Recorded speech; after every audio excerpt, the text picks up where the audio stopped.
Hi. About boundaries.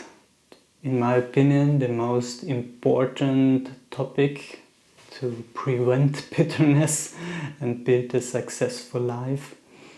We need to know our limits. How do you find out where your limits are? Through a lot of experience and observation, which is our nature. The first thing and the last I learned in regards to boundaries is boundaries starts with your own structure. So boundaries, structure, limitations. And structure is your own rhythm. Find out what rhythm suits you, like waking up, washing, doing yoga, meditation, for example. That's my rhythm.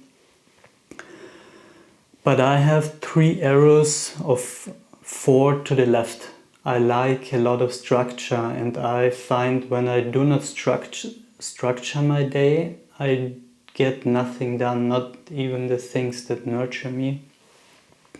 If you have a lot of arrows to the right, then keep it more vague. What you do and when you do it isn't fixed. You do not like it when there is a fixed structure, possibly. Just keep it open, but say from maybe 6 in the morning to 10 in the morning, I'll do an hour that nurtures me. You could even keep the time flexible, play around with it. And see how easily you get distracted in that nurturing time. When someone knocks on the door, when someone calls you, when your dear animal comes, or your child, your young one. Do you get distracted? So that's a boundary crossing. That's your holy time. Can you stay true to yourself? Do you honor yourself, the time that nurtures you more than the rejection of the other? If you get easily distracted, you know that no one else will honor your boundaries because you do not honor yours. That's the first and most important step. Second step is learning to say no. Fetch a friend and ask her to ask something from you. Then say no and let her insist at least 3 times. For example, would you look after my cat, please? You do not have to do a lot of things. Just she likes her food, and give her a cuddle once or twice a week for an hour, and I will pay for the food. Everything will be there. Would you do that for me, please? And no. But you're just next door, it would be so easy for you to just do it. It wouldn't make a lot of work. No. And let her go on, let her find things. People usually do that. They do not respect boundaries, they insist. And watch how you start to spin a story of sorriness to excuse yourself, how tight your throat gets, how you want to agree because it's easier, and how they play the guilt game. But you are my friend, I do not have anyone else, and the next time you need me, I'll be there for you. They play all tricks. So just train it. I set up a phrase before. I said, thank you for respecting my boundaries or my decision. Because if they don't, they disrespect me, and that's what they do not want. It's a game as well. The third step is be aware of the consequences beforehand. Know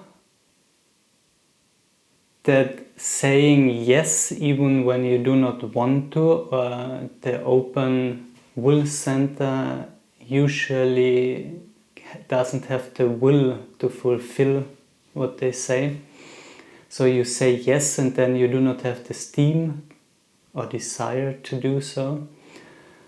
And if you do, you get bitter afterward, because respectlessness doesn't, or disrespect, it's the German word, one-to-one translated, disrespect doesn't breed appreciation. So usually they take you for granted afterward and you become even more bitter. And if you say no, they will let you feel it, usually at the beginning. We do not want such friends in the future, but at the moment we might have some that take the easy way and use us, take advantage of us.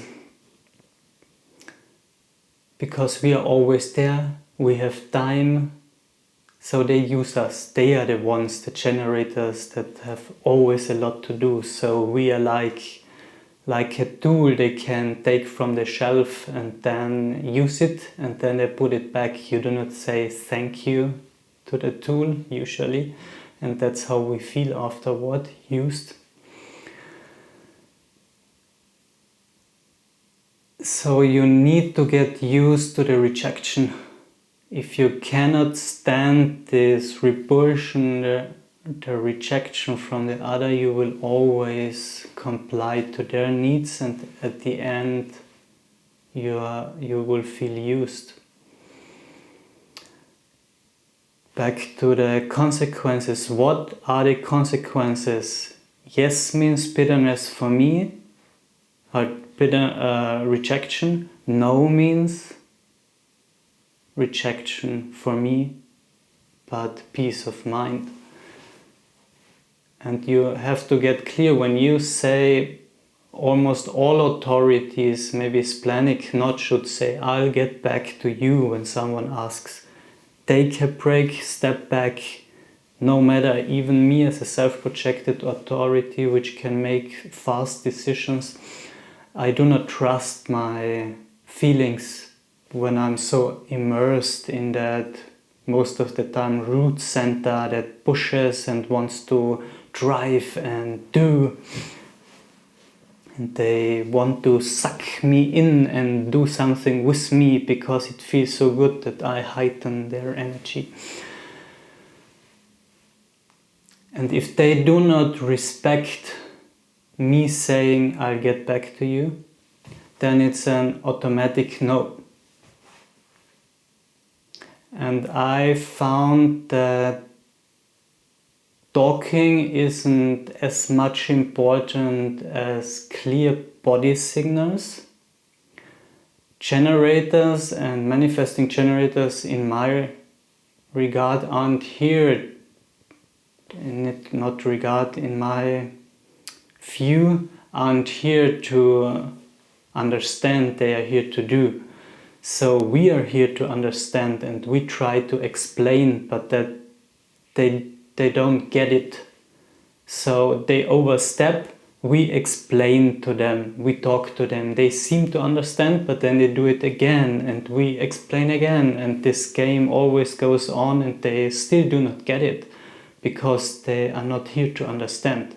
They are not here to adapt and change like we do. So clear body signals, hand up, saying no. Clear commands, simple, not great examples like I do here. Or looking away, very effective when generators are just talking or wanting something and are disrespectful.